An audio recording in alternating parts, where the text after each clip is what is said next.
G'day folks, welcome to Thommo's Tin Shed. This episode we'll be working on this chassis jig. Now you can see a pair of rusty rails here. They're going to be the backbone for a pre-war race car for the Red Dust Revival in 2025. But for us to build these from the ground up to create a car, we need a nice stable platform to bolt everything onto and into. So this is what this little thing is for here. So we're going to show you how we built it, and more importantly why we built it. And there's a few tech tips along the way. So kick in, we'll kick off this episode and we'll get underway, and I'll show you exactly how we put this thing together.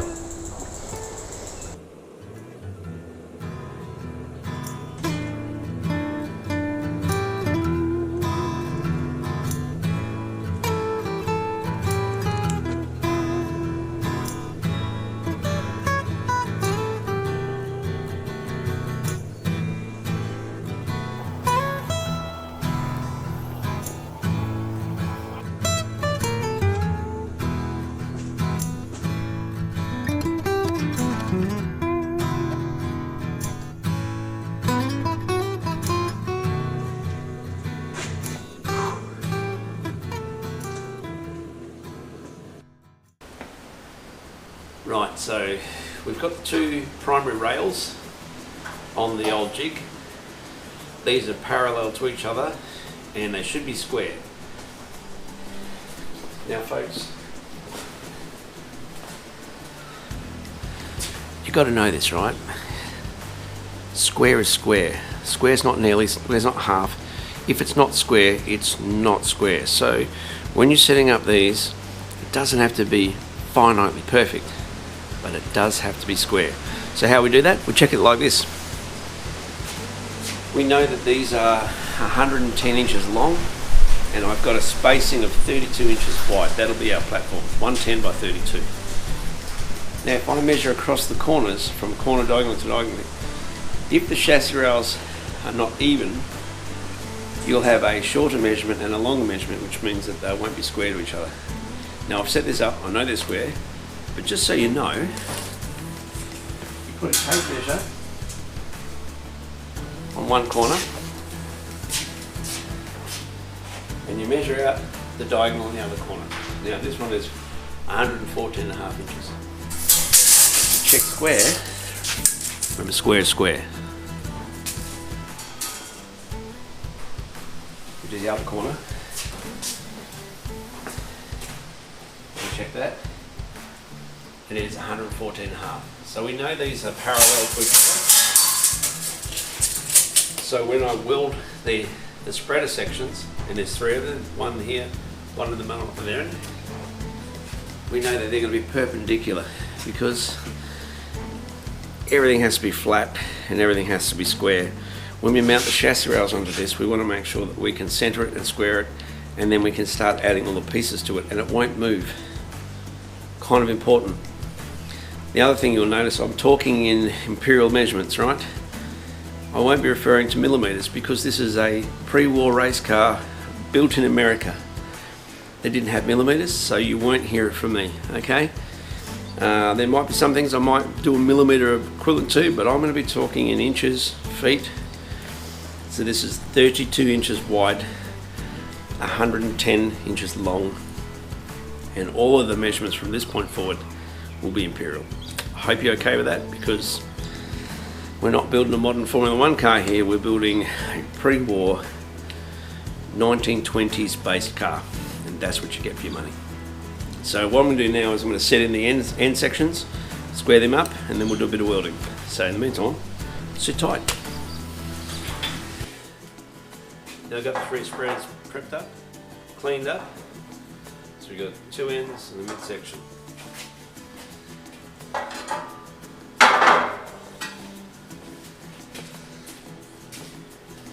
I'm not sure whether you can see this, folks, but I use galvanized or zinc coated material for my jigs because I'm lazy and I don't like repainting stuff. So what I do is I leave it in the zinc anneal, and all my welds I clean up in Cold Gulf spray paint. But when you're using this, you've got to prepare the material. Well, you can see that there's a color differential. So the zinc coating is this flat grey color. And when you sand it back with a flappy disc, you get this shiny metal colour. You want this shiny metal colour to weld to, then you won't get flare up on your weld, and you won't get porosity in your welds and things like that. So pretty, you don't have to take it all the way off, but just I don't know, 3/8 of an inch, dress it back so you're nice clean metal to work with. And so when you do your welds, you'll have a nice clean weld. That's it. And then you don't have to paint your jig. You just leave it alone. And welds better, hits it, doesn't stick to it. You just give it a good wipe down and ready to go. I don't know if it's a good thing, but that's just what I do. I like the concept of a pretty easy to work with jig. So zinc coating, zinc anneal, zinc whatever it is, it's my go-to for any of the jig work. And then I can just give it a wipe down with a bit of prep sol at the start of every new project, and we're good to go. Tech tip, how's that? Okay.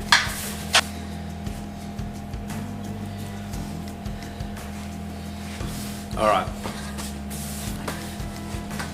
So the chassis rails are parallel at 32 inches. They're 110 inches long. We know they're square. They're 114.5 inches corner to corner. Now we get to seal in the end. It's the same size material. We're just looking for a platform of this material. Now I cut this to 32, but I check the corners out. Reason being is that I can then flush it in through here. It gives me my inside measurement, but it also means I cap out the open pipe, and that'll stop things like spiders and all sorts of wonderful things crawling in there and living in there, and just keeps it as a nice platform, bit of strength. So we literally are going to make sure they're flush, keyed in, and we tack the corners to get it squared away, and then we just weld it. That's it. So let's get a tack on this, and we'll get it sorted out. Hang on.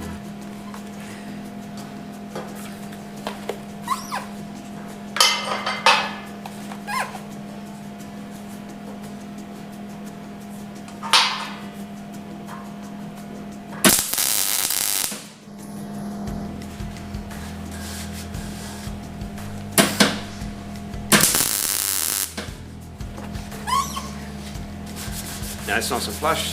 Just going to make sure this other side is flush. Set that up.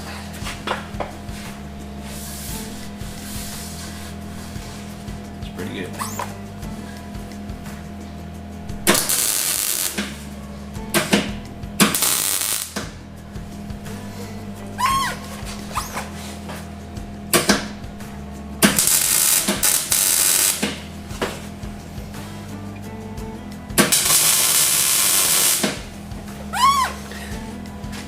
She's all tacked up. I'm going to weld this up, give it a dress, spin it around, and we'll do the other end.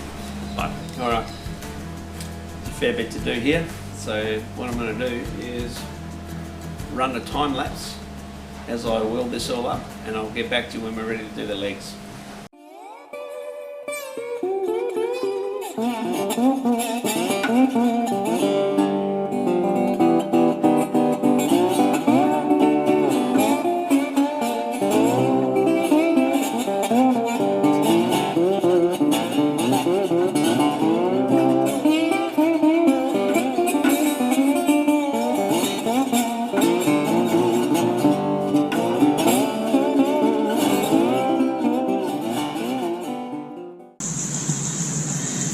Righto guys, the main platform is completed, it's done, it's dressed, it's welded, all the braces are in place. We've got some, still upside down, we've got some legs to put on, some perimeter bracing for the legs to go on, we've got some caster wheel details to do, we're going to put some caster wheels on that, a little bit of nutsoak work to do there, and at either end I'm going to put 2 brackets for a stainless steel strainer wire, which will become our centerline marker when it's upside the right way around. So rather than waste too much time with the welding thing, I'm going to go into time lapse. You can see how it all sort of comes together, gets welded up. It's one of those, I don't know, boring bits, but we'll put it on time lapse, you'll be able to see the process, and then I'll get back to the end of it and we can talk about what's next from there.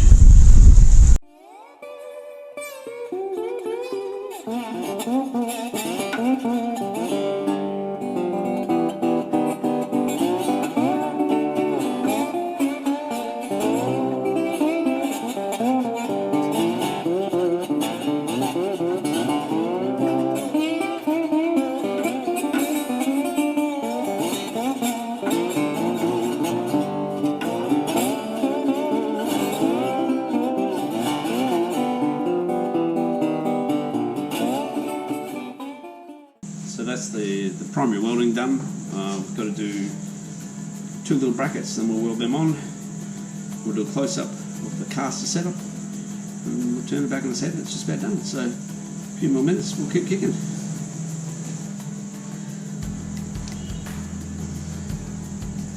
Right, now, I was mentioned earlier yesterday that we're going to put a centre wire strainer bracket on this. You know, what's a centre wire strainer bracket? It's a lot of words for not a lot of anything. When I set my jigs up, I always like to make sure there is a longitudinal centerline of reference that I can visually see. Now, in most situations, guys will just use bricky string line, fluorescent pink, or whatever it is, or they'll just put a pen mark down there. Not very reliable. And you'll want the longevity of that centerline reference through the whole build. So what I do is I use 1/8 inch stainless steel strainer wire. And the underside brackets are just a way of securing on one end. The strainer wire does the full length of the top, wraps around, and then I use a little stainless turnbuckle here to pull tension on that wire. So that wire is constantly at a full-time ping. If I think you get strumming, it'd probably be a G note. But what that gives me is an opportunity to have a reference, centerline reference through my chassis and through my drive line and through my torque tube setups and everything like that. I can actually do left and right references to the chassis off that. Because it's got so much strain on it, you can actually put a tape measure on it and do a side-to-side tape measure on it. It's pretty handy. And you can lean on it, you can drop something on it, it's not going to go away. So I've just got to do these couple little brackets here. The one down the back is just a little set bracket, and that has a little 3/16 eyelet, stainless eyelet that goes through that. Nothing crazy there, it's just welded. And then this one here is for the actual length, but more importantly, I thought I'd throw a little bit of workshop philosophy your way, folks. This bracket isn't seen, it's not going to do anything. In fact, most people won't even know it's there. Now you could just take this bracket, you could land it down there and you can blaze a weld on it and put a bit of cold galv on it and can move on, and nobody would care. Nobody would care at all. It just is so indescript and non-referenceable, this bracket, okay? But here's where the important bit kicks in. This is the philosophy of the workshop, folks. It's something for you to think about. When I put a bracket like this, it's just as important to make sure that the bracket is square to the material I'm working on. It's just as important to make sure that it's parallel to the work on it. And make sure that the welds are clean and neat and I'm putting a decent weld down on it. Why I say that is, if you spend 5 minutes just getting that nondescript, non-referenceable bracket just perfect, it's not being OCD, it's not being a diva. What it is, it's setting good habits. It's setting habits in the workshop, stuff that you'll do eventually by muscle memory. You'll want to make sure that that bracket is just about right. And it just sets a tone for your whole build. Now, you might be building a Vincent motorbike, you might be building a rat rod, you might have a 1969 Chevelle you're doing a restoration on, you might have a vintage sprint car you're building from the ground up, or like me, a Perkolilli car. Get in a habit of spending that extra 5 minutes to make the little things right. Big things naturally flow. But more importantly, you end up with this tradesman-like standard. You might not be a tradesman. You might be a tradesman boy. You might be an IT tech. You might be a roofing carpenter. You might work at Coles. Who knows? Who cares, right? But when you're working on your project and you've got your journey on your project, it really doesn't matter what anyone else thinks at the end of the day. It's what you get out of that project yourself. So spend 5 minutes. Make the little things right. And the rest of your project will flow. You will get an amazing end result. And sure, it's nice to always hear someone say that's a great bit of gear you did there, mate. And it is. But don't forget that this is your journey, and this is the little things that make those journeys just that little bit sweeter. So here's a tip for you. Take 5 minutes. Make sure it's right. Even if it's not important, take that 5 minutes and learn some skill set that will set you up for the rest of your project build. It's really important. And sometimes we forget, we just get in a hurry, we just try to smash it out. So try to take that 5 minutes and get it right. And what you'll find is you'll feel amazing the result and the outcome you'll get from this at 5 minutes. Alright, I'm going to weld these up, then we're on to the casters. Righto folks, we're up to the casters. This is pretty much all we've got left to do the jig, and we're back on our feet ready for next week. Now I've got a little bit of a moment here. Not really a moment, I knew it was coming, but just a bit of a tech tip for you to how you can get a captive nut into here. We can put a nut and bolt on there for the caster, but we obviously can't get a spanner inside the tube. So I'm just going to get you close and I'll show you how we solve it. Right, so as you can see, we've got the base plate here, and the caster can bolt to that section, nut and bolt through there, pretty straightforward. But what we've got here is we've had to drill a 9mm hole because this is welded into the section, so you obviously can't get a nut behind it. So we drill these to 9mm because we use one of these. Now that's a nut cert. If you haven't seen one before, they're basically like a rivet that has a thread on the inside. Now the OD of that is 9mm. As you can see, they slip nicely in there, and they basically have a rivet gun. It's that simple. So what we do is we place that in here, set it down, and we literally just cramp it up nice and tight, and then we wind it out using this little thread remover bit.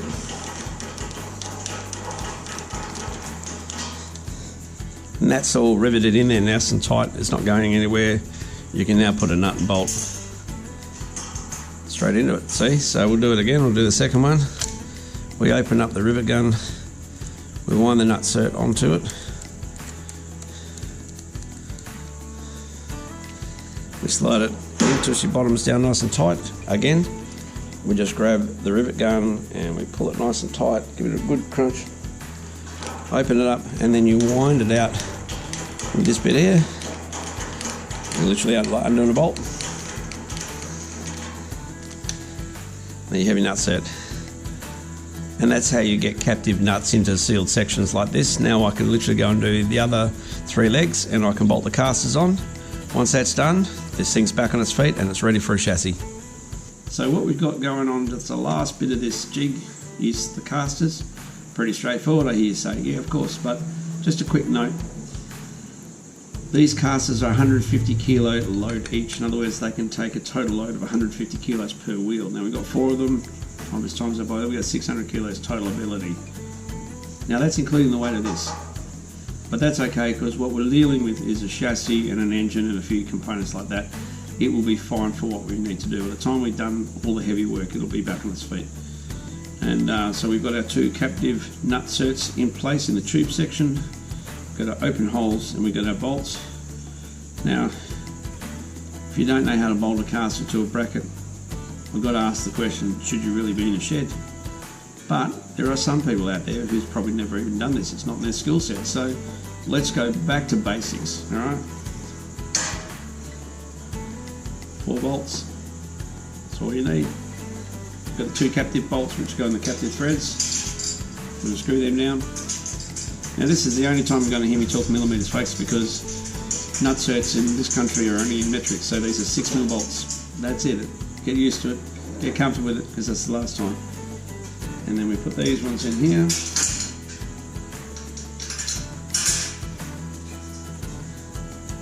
Quick tip, always put the heads on the underside. If you put long bolts, sometimes your caster hits the bolts. So always heads on the underside when you're doing casters. Let's throw that on here.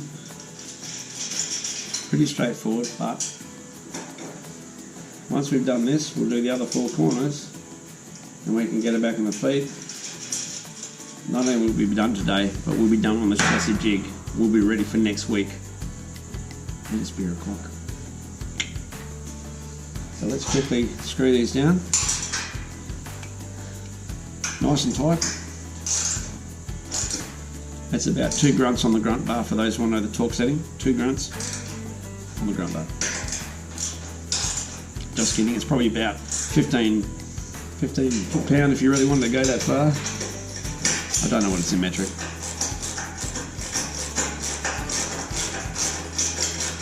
Let's throw that on here. Very quickly, do this with a ratchet. And it reminding us we're going to smack that down with a rattle gun. Keep this going.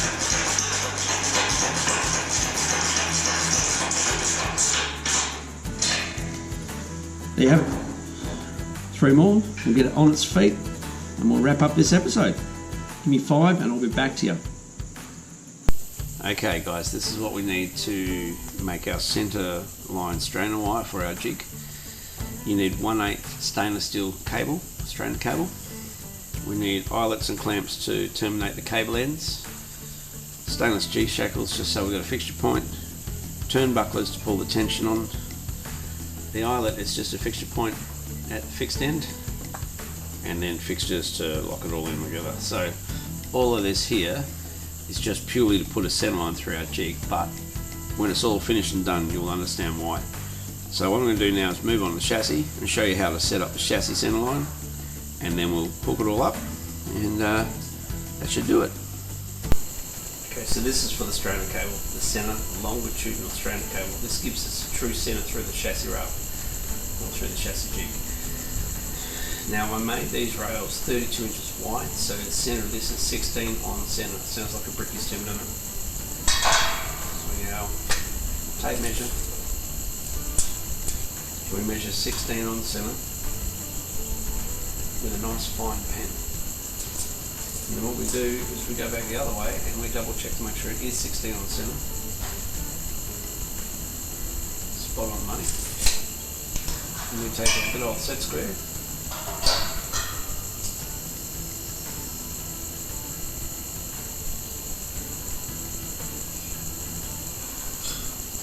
We run a really nice fine centre line.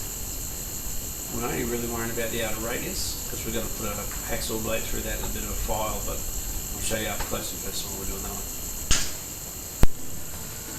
So right on the edge of this radius here we need to put a little notch right on that little fine centre line. We want to make sure it's as accurate to that centre line as possible. So we take the trusty old hacksaw blade, drop your thumb right on that line, and we're just going to put a light cut in there, nothing too crazy, just across the corner of the radius.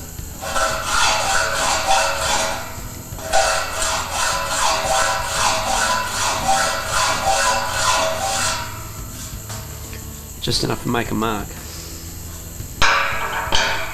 Then we take the triangular file. I think that's a hand smooth, it doesn't matter, just as long as it's a strong file. And drop that file right on that groove.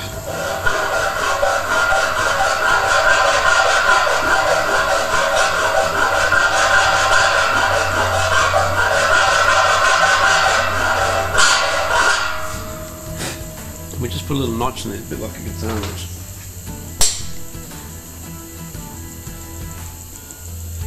What happens is this strainer cable will be connected underneath, and as it wraps over the top, gets pulled a ton of tension, that notch will keep it snug in the way, so it will stop it from drifting left or right, and it'll keep it in its true centre, and then that gets pulled through the centre like that all the way down the line. So I'll do the other edge and then we'll get the cable in, and then you'll be able to see what it's worth. You don't have to do this, it's just a preference of mine from doing a bit of chassis work over the years. And I've discovered that if you have a nice tight stainless sort of datum point, you can actually pull the tape across it and just check your offsets, and it doesn't really move that fast, so it's pretty good. It's just a bit of a reliable centre line that you can actually put money on, with just enough groove for that cable to sit right in there.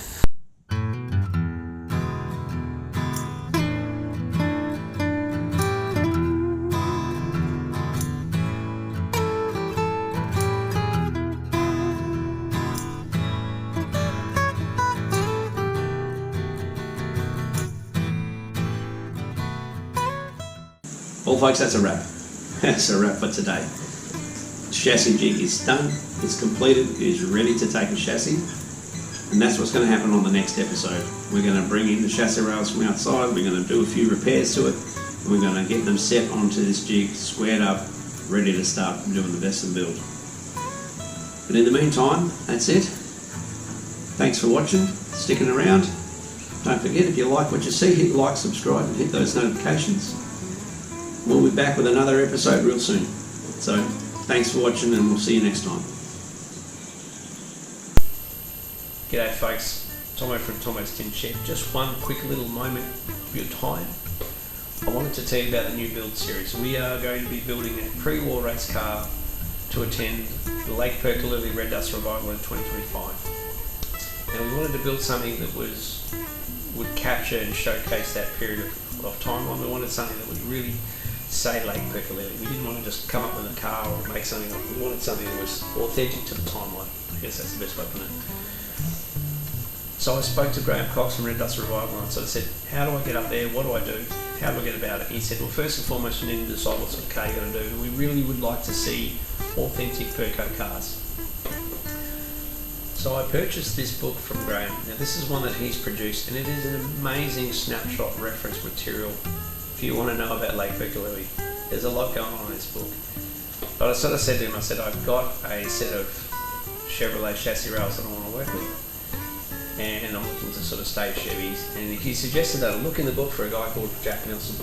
So I went through this book and I found Jack Nelson. Right, cover, snapshots and things. So this here is the Jack Nelson Ballot.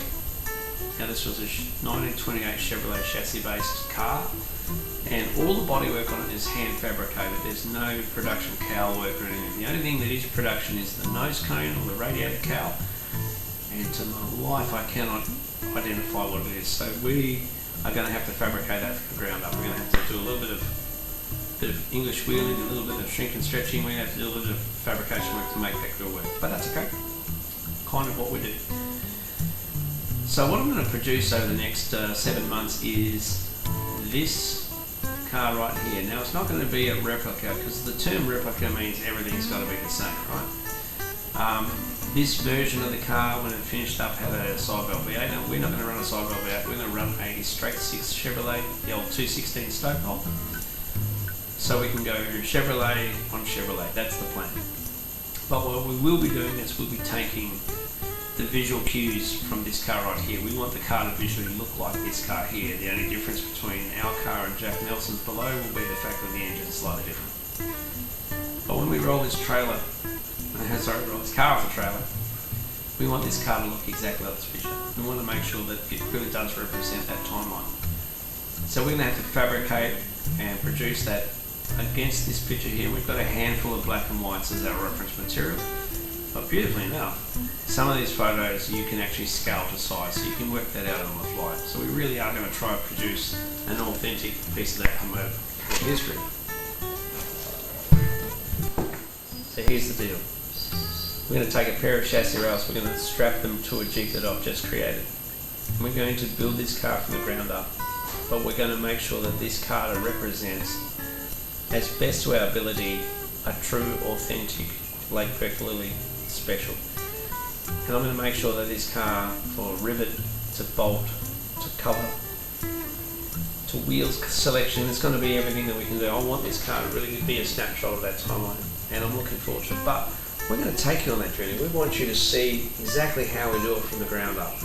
We're going to take you from step by step, and you're going to see just what is involved in building one of these cars, because people take for granted that you see these photos, there's like a beautiful rusty old chassis, next minute there's a shiny new car, and you never see what goes on in between. So we're going to give you that opportunity, and hopefully we're going to entertain you. Hopefully you're going to like the journey too, and we're hoping that you will.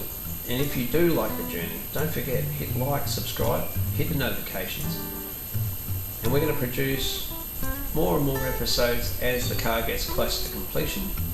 And we're going to give you a real indicator of what it takes to build one of these Perko cars.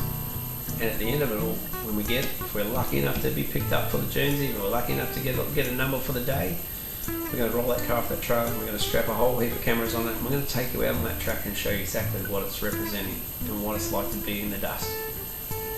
So stick around folks, stay with us. We're going to take you on the journey. We're going to build a Perko car, Jack Nelson Ballot tribute. It's going to be a fun build, I think, so hopefully we'll see you around.